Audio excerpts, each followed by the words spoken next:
Biri var idi, biri yox idi. Meşədə bir dələ yaşayırdı. Adı Qızılcıq idi. Onun qonşu ağacda yaşayan bir dostu da var idi. Adı Kəskindiş idi. Kəskindiş, bu axşam bizə gəl. Sənin üçün çox gözəl yemək hazırlayacağam. Məmnuniyyətlə gələrəm. Axşam oldu.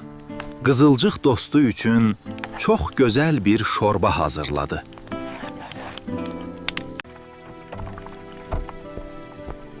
Xoş gəlmisən Kəskindiş. Buyur. Çox sağ ol Qızılcıq.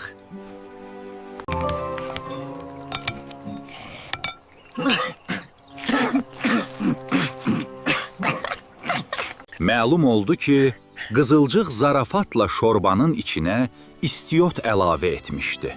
Kəskindiş buna çox qəzəbləndi, amma heç nə demədi.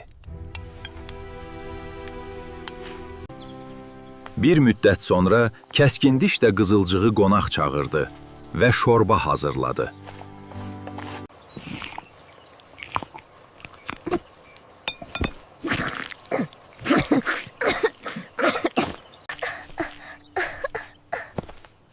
Qızılcıq başa düşdü ki, etdiyi zarafat düzgün deyildi. Bağışla Kəskindiş, mən səhv etdim. Heç nə olmaz Qızılcıq. Əsas odur ki, başa düşdün. Özümüzə edilməsini istəmədiyimizi başqasına etməməliyik.